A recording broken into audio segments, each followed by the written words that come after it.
सुर्वे सेवा सुक्तितान सेवा मिदंडोस कल्ला कोटची सेवा क्या तरोम मा फळा सेवा निकुणवी फळा सेवा निकुणवी फळा सेवा निकुणवी। इथे उपस्थित सगळ्या मातृशक्तींना, पितृशक्तींना आणि युवा शक्तींना माझ्या सुरवाई सेवा जोहार।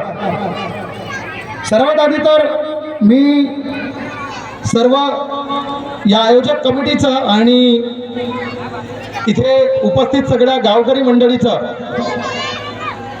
धन्यवाद पण देतो आणि त्यांची माफी पण मागतो। धन्यवाद यासाठी देतो की त्यांनी मला दरवर्षीप्रमाणे या कार्यक्रमाला बोलावलेलं आहे आणि माफी यासाठी मागतोय की त्यांनी ज्या वेळेवर मला इथे बोलावलं होतं त्या वेळेवर मी इथे येऊ शकलो नाही आणि त्यामुळे इथे संख्या कमी झाली, संख्या तरी कमी झाली तरी पण मी माझं बोलणं जे आहे ते तर तुमच्यासमोर ठेवणारच आहे, त्यात काही वाद नाही। पण कुठेतरी एका गोष्टीची खल म्हणजे मनामध्ये खल वाटते, कमी वाटते, ती ही आहे की पुष्कळ साऱ्या कार्यक्रमांमध्ये मी एकच गोष्ट वारंवार बघतो आणि या कार्यक्रमामध्ये पण ती गोष्ट मला अगत्याने बघायला मिळते। आणि ती गोष्ट म्हणजे काय, ती गोष्ट म्हणजे आमच्या लोकांना एका वेगळ्याच प्रकारच्या प्रोटोकॉलची सवय पडलेली आहे आणि त्या प्रोटोकॉलची जी सवय आहे ती आम्हाला सोडावी लागेल। कारण जर आपण ती सवय सोडली नाही तर हे असे कार्यक्रम शेखर भाऊ सारखे, रंगराव काका सारखे आणि त्यांच्या कमिटीच्या लोकांनी मिळून त्यांच्यासारखे जे लोक आहेत जे असे कार्यक्रम राबवतात त्या सर्वांच्या मेहनतीवर कुठेतरी पाणी चाललं जाईल, पाणी फेरलं जाईल।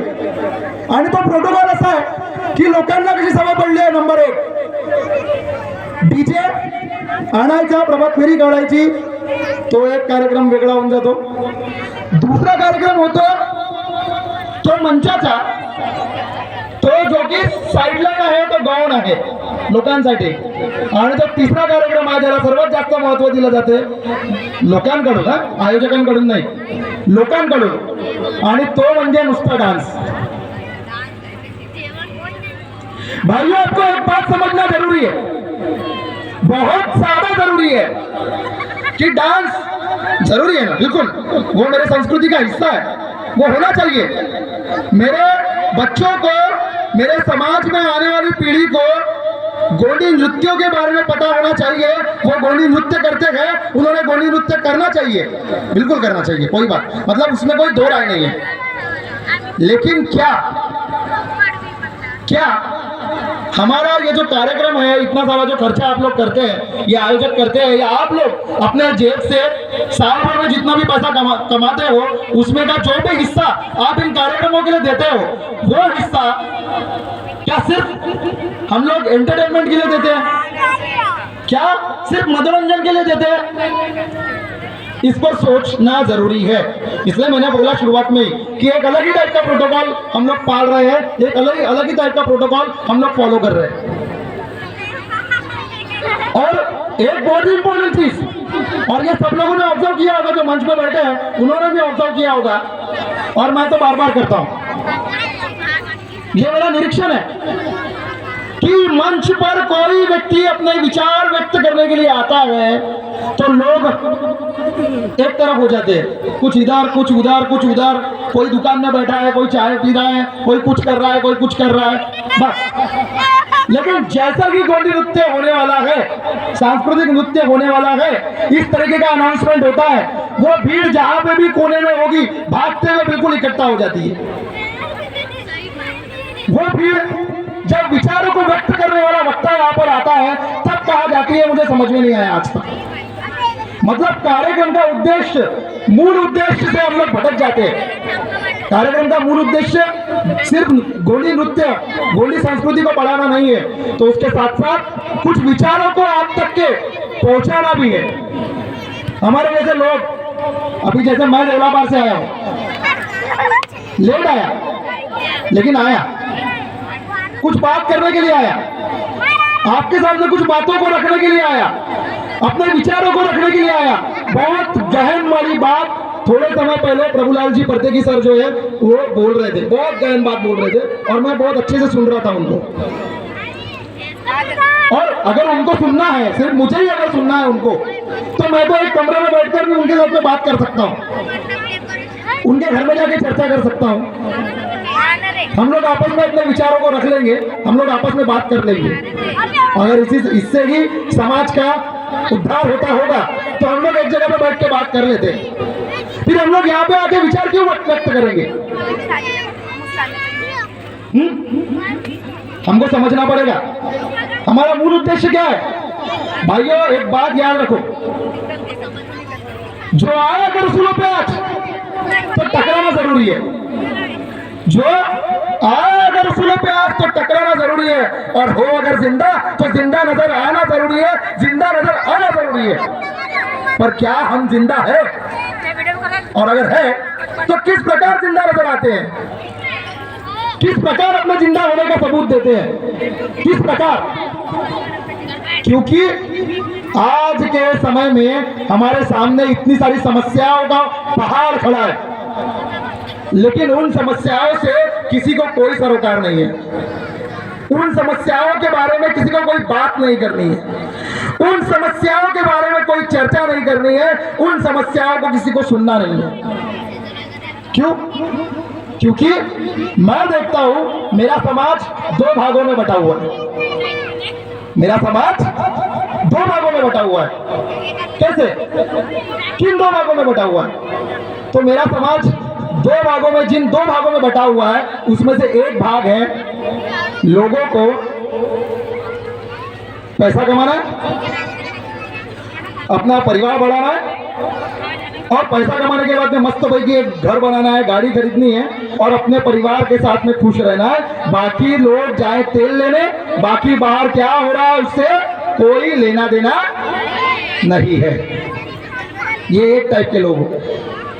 और दूसरे टाइप के लोग हम जैसे, जिनको बहुत ज्यादा खुजली है, मेरे जैसे, रोहित दादा विपाची जैसे, हम लोगों को बहुत खुजली है। किस बात की खुजली है? भाई मैं MSc B.Ed हूँ, LLB हूँ, ठीक है, मेक्सिको रिटर्न हूँ, फॉरेन रिटर्न हूँ, G20 की कॉन्फ्रेंस अटेंड की है मेक्सिको में। अगर मैं चाहता तो मस्त होगी 50,000, लाख, 2 लाख, 3 लाख, 4 लाख, 5 लाख की नौकरी करके घर में आराम से AC के कमरे में बैठकर मस्त पैकी क्राइम पेट्रोल देख रहा होता, तारक मेहता का उल्टा चश्मा देख रहा होता। और अभी मुख्यमंत्री बनने के बाद मुख्यमंत्री अपने मंत्रिमंडल का विस्तार करने वाले हैं, तो किसको कौन सा मंत्री पद मिलने वाला है वो देख रहा होता न्यूज पे। या फिर उत्तर प्रदेश में कहीं तो भी हिंदू मुस्लिम दंगा चल रहा है, उस दंगे की खबर देख रहा होता। कहीं तो भी चुनाव लगा हुआ है, वहां पर कुछ लोग बटेंगे तो कटेंगे का नारा लगा रहे हैं, वो सुन रहा होता, वो बातें सुन रहा होता, वो बातें देख रहा होता, और कई 4 लोग वहां पे भोग रहे होते, उन लोगों की बातों को सुन रहा होता। रोहित दादा वो भी अपने घर पे मस्त पैकी कुछ तो कर रहे होते, और शादी वादी करके मस्त परिवार बढ़ा रहे होते अपना। बाकी कोई लेन देन नहीं समाज से, अगर चाहते हम लोग तो, है ना। ये बाकी लोग भी है, हमारे रवि दादा है, हमारे गणेश काका है, रंगराव काका है, सरियाम जी है, इनको भी कुछ काम धंधे नहीं है ऐसा लगता है ना। जैसे मुझे काम धंधे नहीं है, मैं आया हूँ वहां से, इनको भी काम धंधे नहीं है, ये लोग बैठे हैं यहाँ पे, है कि नहीं? टाइम पास करना है कैसे भी। क्या यही है क्या? क्या यही उद्देश्य है क्या हमारा? तो नहीं, हमारा ये उद्देश्य नहीं है भाई। हमारा उद्देश्य है मेरा वो समाज जिसको जब इलेक्शंस आते हैं, चुनाव जब आते हैं, उस समय में नेताओं को मेरा समाज याद आता है, और मेरे समाज के लोगों को एक बैनर के नीचे लाने के लिए किसी एक तरीके का शब्द कर दिया जाता है, और उस शब्द के नीचे हमारे लोगों को इकट्ठा कर दिया जाता है और बोला जाता है कटेंगे तो बटेंगे। और मेरे लोग इन बातों के भ्रम में कहीं ना कहीं बह जाते हैं, और क्या करते हैं सोचो। वो ये नहीं सोचते कि वही लोग जो ये नारा लगा रहे हैं, जो वो बात कर रहे हैं धार्मिक एकता की, वो लोग जो बात कर रहे हैं कि धर्म के नाम पे एक आ जाओ, किसी धर्म विशिष्ट के साथ लड़ाई करो, वो लोग तब ये भूल जाते हैं कि मेलघाट में एक ट्राइबल बच्चा कुपोषण से मर रहा है। जो बच्चा अनाज नहीं मिल रहा है, ठीक से पर्याप्त रूप से खाना नहीं मिल रहा है, माझ्या समाजाच्या त्या मुलांना पोटभर जेवण मिळत नाहीये, हा विचार सोडून देतो आम्ही। तो आमच्या समाजाचा मुलगा जो कुपोषणामुळे पोटभर जेवण मिळत नाहीये म्हणून मरतो, त्या मुलाचा आम्हाला विसर पडतो। डॉक्टर राणी बंग महाराष्ट्र भूषण पुरस्काराने ज्यांना सन्मानित करण्यात आलं, या महाराष्ट्रामध्ये फक्त 2 महिला अशा आहेत। महाराष्ट्र भूषण पुरस्कार पुष्कळ लोकांना मिळाला आहे, पण फक्त 2 महिला आहेत, त्या 2च महिलांना महाराष्ट्र भूषण पुरस्कार मिळालेला आहे। आणि त्याच्यापैकी एक आहे लता मंगेशकर, जे सर्वांना तुम्हाला माहिती आहे, आणि दुसरा आहे डॉक्टर राणी बंग, डॉक्टर अभय बंगच्या पत्नी, ज्यांनी आमच्या समाजातल्या लोकांसोबत काम केलेलं आहे। काय म्हणतात त्या म्हणतात की ट्रायबल लोकांमध्ये, आदिवासी लोकांमध्ये बलात्कारासारख्या घटना ज्या आहेत त्या कधीच पाहायला मिळाल्या नाही। त्या लोकांमध्ये एकमेकांच्या प्रती आदराची भावना आहे, मग ती पती पत्नी असो, पती पत्नींमध्ये, भाऊ बहिणीमध्ये, या सर्वांमध्ये एकमेकांच्या प्रती आदराची भावना आहे आणि कुठल्याच प्रकारचं त्यांच्यामध्ये अशा प्रकारचे दुसंस्कार नाही ज्याच्यामुळे त्यांच्यामध्ये बलात्कारासारखी घटना होती। पण असा जो समाज, ज्या समाजामध्ये डॉक्टर राणी बंग सारख्या लोकांचे सर्टिफिकेट मिळते की अशा समाजामध्ये बलात्काराच्या घटना होत नाही, त्या समाजाच्या मुलींवर आश्रमशाळांमध्ये जेव्हा बलात्कार होतो, आश्रमशाळांमध्ये त्या 5 वर्षांच्या पोरींचा, 10 वर्षांच्या पोरींचा, 14 वर्षांच्या पोरींचा जेव्हा लैंगिक शोषण केलं जाते, त्यावेळी त्या सगळ्या घटना आम्ही विसरून जातो, एका झटक्यात विसरून जातो। कसा विसरतो यार? बटेंगे और कटेंगे का नारा सुनकर ये सारी चीजें भूल गए आप? कैसे भूल जाते हैं हम लोग ये सब? और हम लोगों की भावना इतनी शंड हो चुकी है, इतक्या बोथट झाला आपल्या भावना की आम्हा लोकांना फक्त नाच गाणं, बाकी दुसऱ्या गोष्टींची काही घेणं देणं नाही, अशा टाईपची आपण जर भूमिका घेत असेल तर मित्रांनो, एक गोष्ट लक्षात ठेवा, तुमची येणारी पिढी तुम्हाला प्रश्न विचारेल, तुम्हाला तुमची येणारी पिढी प्रश्न विचारेल की जेव्हा आपला समाजावर ज्या वेळेस अत्याचार होत होते, अन्याय होत होते, आपल्या समाजाला कोणीतरी आपल्या पायाखाली दाबत होता, त्यावेळेस तुम्ही काय करत होते? हा प्रश्न विचारला जाईल। तुमचे नातवंड तुमचं कॉलर पकडून विचारतील कि जब हमारा समाज लूट रहा था तब आप क्या कर रहे थे, तब आपके पास क्या जवाब होगा? सोचो, आपके पास ये जवाब होगा कि नहीं, मैं कहीं तो भी एक नृत्य देख रहा था, विचार बताने के लिए जब लोग आए थे तब मैं कोई दुकान में बैठा हुआ था। क्या ये बताएंगे आप?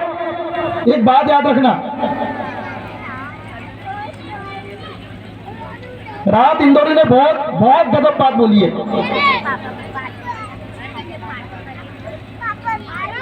जो आज शाही में मसनद है, जो आज शाही में मसनद है, कल कोई और थे, कल कोई और होंगे, किराएदार है, जाति मकान थोड़ी है। और उसके पहले उन्होंने क्या बोला था? जो लगेगी आग तो आएंगे कई घर सत में, जो लगेगी आग तो आएंगे कई घर सत में। यहाँ पे सिर्फ हमारा मकान थोड़ी है। सोचो, मैं जो बोल रहा हूं उस बात को समझो। क्या बोला उन्होंने? जब लगेगी आग तो आएंगे कई घर सत में। यहाँ पर सिर्फ हमारा मकान थोड़ी है। और बहुत प्यारी बात बोली थी आखिर में, सभी का खून है इस देश के मिट्टी में शामिल, सभी का खून है शामिल इस देश की मिट्टी में, किसी के पाप का हिंदुस्तान थोड़ी है।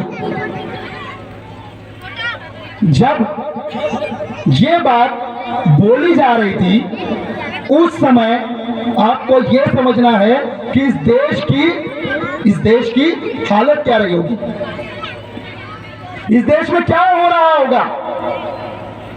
और हमारे साथ में क्या वैसा ही हो रहा है कि ये मुकेश बिंदाम वहां से कहीं तो भी आकर यहाँ पर ये बातें बोल रहा है, तो इन बातों का आज की परिस्थिति से, आज के ट्राइबल लोगों की परिस्थिति से क्या सही में मेल है? तो हाँ है, बिल्कुल है. कारण एक घटना सांगतो, मग मी थांबतो. मला माहिती आहे तुमची ऐकण्याची मनस्थिती नाही आहे, मला पण जास्त बोलायचं नाही आहे, पण एक घटना सांगतो. घटना अशी होती की एकदा व्हॉट्सअपवर एक व्हिडिओ व्हायरल झाला होता. केरळमध्ये एक घटना झाली होती सर.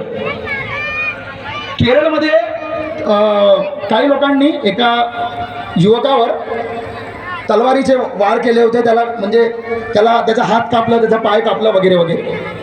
आणि तो व्हिडिओ फिरत होता सगळ्या ग्रुपमध्ये, या ग्रुपमधून त्या ग्रुपमध्ये, त्या ग्रुपमधून त्या ग्रुपमध्ये. आणि त्या व्हिडिओच्या खाली जे कॅप्शन होतं ना, खाली जे लिहिलं राहते त्याला कॅप्शन म्हणतात. जे खाली लिहिलं होतं, काय लिहिलं होतं की केरळ में हिंदुओं पे हो रहे हैं अत्याचार. ठीक आहे. मग मी ज्या ठिकाणी काम करतो त्या ठिकाणी माझे एक मित्र होते. त्यांनी मला तो व्हिडिओ दाखवला आणि मला म्हणाले, सर म्हणे बघा ना म्हणे केरळमध्ये या घटना कशा होत आहेत म्हणे. आपल्या लोकांवर, आपल्या हिंदू लोकांवर तर इतके अन्याय अत्याचार होत आहे म्हणे. आपल्या लोकांना मारलं जातं, टापलं जातं आणि आपण इथं चुपचाप बसलो म्हणे. म्हटलं जाऊ दे ना सर, केरळमध्ये गव्हर्नमेंट आहे, करेल. केंद्र सरकार आहे, करेल काहीतरी. अरे नाही नाही, असं कसं बोलता सर म्हणे तुम्ही. आपल्या लोक आहे, आपल्या लोकांसाठी आपल्याला प्रतिक्रिया दाखवली पाहिजे, आपल्या लोकांसाठी आपल्याला आवाज उचलला पाहिजे. म्हटलं सर नो एंट्री में घुस रहे हो, एक बात समजो. म्हटलं काय बोला. मी म्हटलं मला एक सांगा, मेळघाटामध्ये जो ट्रायबल मुलगा मरतोय कुपोषणामुळे, जो ट्रायबल मुलगा मरतो आहे, तो तुमच्या म्हणण्यानुसार म्हणजे कोण असेल? तुम्ही जी परिभाषा, तुम्ही जी व्याख्या हिंदू म्हणून करत असाल, त्या व्याख्यामध्ये तो व्यक्ती येतो का याचा थोडा विचार करा. आणि जर येत असेल तर त्या मेळघाटातल्या त्या बालकासाठी काम करा काहीतरी. केरळाचं काय होईल ते केरळाचे लोक बघतील. माझ्या भावना इतक्या शून्य नाही आहे, माझ्या भावना आहे त्यांच्या प्रती, संवेदना आहे त्यांच्या प्रती. पण इथं एकदम 100 किलोमीटर अंतरावर असलेल्या त्या मेळघाटातल्या मुलासाठी माझ्या अंतर भावना नसतील. आणि सर एक गोष्ट पुन्हा ऐका. म्हणाले काय, माझ्या समाजाच्या मुलांसाठी गुळपापडी आहे ना, गुळपापडी. तुम्हाला माहिती आहे का मुलांना, तुम्हाला गुळपापडी मिळत होती अंगणवाडीमध्ये, मिळत होती का? हा मिळत होती. आता ती गुळपापडी मिळणं बंद झाली, माहिती आहे का तुम्हाला? आता मिळते का? आता नाही मिळत ना, आधी मिळत होती है ना. ती गुळपापडी का बरं बंद झाली? कधी विचार केला का तुम्ही लोक? बरं ते गुळपापडी कशासाठी मिळत होती त्या पोरांना माहिती आहे का तुम्हाला ताई लोक? का बरं देत होते त्यांना गुळपापडी? चिक्की. ती गुळपापडी चिक्की जी आहे ती यासाठी देत होते की आपल्या मुलांमध्ये रक्ताचं प्रमाण कमी होतं, तर रक्ताचं प्रमाण वाढावं म्हणून गुळपापडी वाटण्यात येत होती अंगणवाडी मधून. आता अंडे वाटतात, अंडी बाकी फळं वगैरे. त्या गुळपापडीच्या योजनेसाठी जो काही फंड आला होता, त्या फंड मध्ये सुद्धा लोकांनी घोटाळा केला. त्या फंड मध्ये सुद्धा घोटाळा केला. माझ्या त्या मुलांसाठी, आमच्या त्या मुलांसाठी ज्यांच्या शरीरात रक्त कमी आहे, त्या हरामखोरांना बिलकुल समजलं नाही का त्या पोरांसाठी जेव्हा त्या गुळपापडी वाटप करण्यात येत आहे तर त्या मुलांचं रक्त वाढावं यासाठी त्या गुळपापडी आल्या, त्या अख्ख्याच्या अख्ख्या आपल्या पोटात, आपल्या घशात घालून घेतल्या आणि चिक्की घोटाळा केला. पुणे केला माहिती आहे. आता ती या सरकारमध्ये मंत्री बनणार. मला नाव नाही घ्यायचं, नाही घेणार मी. कारण काय, आता तो तुमच्यावर तो विषय ठेवतो कोण होत्या त्यावेळेस मंत्री, ग्राम विकास मंत्र्या. ठीक आहे, महिला होत्या ग्राम विकास मंत्री त्यावेळेस. बघा कोण होत्या त्या, तुम्ही बघा. पण म्हणण्याचा अर्थ असा आहे की इथे आमच्या बालकांसाठी ज्या योजना येतात कशासाठी येतात? त्यांचं शरीर चांगलं राहावं त्यासाठी. शाळांमध्ये दूध येत होतं. 10 लिटर दूध वाटायचं असेल तर शाळामध्ये जर तो मास्तर 2 लिटर दूध घेऊन 8 लिटर पाणी टाकत असेल, विचार करा हा काय बोलतोय मी. 10 लिटर दूध वाटायचं असेल, तिथला हेडमास्तर 2 लिटर दूध घेऊन, दादा रवि दादा, हेडमास्टर 10 लिटर दूध बांटना है, 2 लिटर दूध लेके 8 लिटर पानी डालकर वो 10 लिटर दूध बनाकर अगर बच्चों को पिला रहा होगा तो मास्टर हेडमास्टर कितना हरामखोर होगा, ये हमको समझना पड़ेगा. और ये कब समझेंगे हम? जब हम लोग देखेंगे, हम जाएंगे, हम जागरूक होंगे अपने आने वाली पीढ़ी को मजबूत बनाने के लिए, शारीरिक और मानसिक दोनों प्रकार से. और शैक्षणिक प्रकार से तो करना ही है, सवाल ही नहीं उठता, उस पर बोलने की जरूरत ही नहीं होनी चाहिए. लेकिन बात वही होती है फाइनली, हम लोग बोलते हैं बार बार. अभी 2 दिन पहले बाबा साहब की पुण्यतिथि हुई, बाबा साहब का महापरिनिर्वाण दिवस मनाया गया. उन बाबा साहब ने एक बहुत अच्छी बात बोली थी. इस बात को पता नहीं हमारे लोग कहाँ भूल गए. क्या बोली थी वो बात? शिक्षण हे वाघिणीचे दूध आहे, जो प्राशन करेल तो गुरगुरल्याशिवाय राहणार नाही. हो, मी शिक्षण घेतलं म्हणजे वाघिणीचं दूध प्यालो आणि आता मी इथं गुरगुरतोय. पण आमच्यातल्या कितीतरी लोक असे आहे जे गुरगुरणं विसरले आणि म्याव म्याव करतायत. आमच्यातले कितीतरी लोक असे आहे गुरगुरणं विसरले आणि म्याव म्याव करतायत. त्यांचा वाघ व्हायचं होतं पण त्यांची मांजरच झाली. आणि म्हटलं होतं बाबासाहेबांनी एक गोष्ट, पुन्हा बाबासाहेब म्हणाले होते, शिका, लोक शिकले, संघटित व्हा, लोक संघटित झाले आणि मग म्हणाले संघर्ष करा. पण जेव्हा संघर्ष करण्याची वेळ आली त्यावेळेस आमचे शिकलेले लोक धुण्यात शेपटी घालून कुठतरी बसले. हो, मी अशा भाषेत यासाठी बोलतोय कारण गरज आहे, आता गरज आहे. त्या लोकांना निघायला पाहिजे, पण त्यांच्यासाठी आम्हाला निघावं लागते. आमचं शिक्षण, आमचा परिवार, आमचं करिअर एका कुठल्या तरी गोष्टीच्या दावणीला बांधून आम्हाला समोर निघावं लागते. का? ह्याच दिवसासाठी बाबासाहेबांनी किंवा बिरसा मुंडांनी किंवा बाबूराव शर्माजींनी किंवा तंट्या भिलनी किंवा बाकी आपले जे क्रांतिकारी आहेत, संग्रामशाह मळावी सारखे जे राजे आहेत किंवा शंकरशाह मळावी, रघुनाथशाह मळावी सारखे लोक आहेत, या सर्वांनी काय याच दिवसासाठी आपलं बलिदान दिलं असेल? विचार करा बरं. मी जसं बोललो तो खूप जास्त बोलणार नाही, आता थांबतो. खूप बोललो, मला माहिती आहे. वाईट वाटलं असेल, खूप चांगली गोष्ट आहे. वाईट वाटलं असेल तर वाईट वाटून घ्या, नाही वाईट वाटून घ्या आणि ते कुठेतरी अंमलात आणा. तुमच्या जीवनात त्या गोष्टींचा कुठेतरी असर पडला पाहिजे आणि त्यामुळे तुमच्या येणाऱ्या पिढ्या घडल्या पाहिजे. एवढ्यासाठी मी हे सगळं बोललो. बाकी तुम्हाला जसं वाटते तसं तुम्ही करण्यासाठी स्वतंत्र आहातच म्हणा. बाबासाहेबांनी आणि त्यांच्या सहकाऱ्यांनी लिहिलेल्या संविधानाने तुम्हाला पूर्ण या सगळ्या गोष्टींची मुभा दिलेली आहे. त्यात काही बोलण्यासारखं नाहीच आहे म्हणा. बस शेवटी मी माझं नाही झालं, आता संपवतो. शेवटी मी एक कविता लिहिलेली आहे. या गोंडवानासाठी, या देशासाठी ज्या ज्या लोकांनी आपली शहादत दिली, आपलं बलिदान दिलं, त्या सर्वांना उद्देशून ते बोलतो आणि आपल्या वाणीला विराम देतो.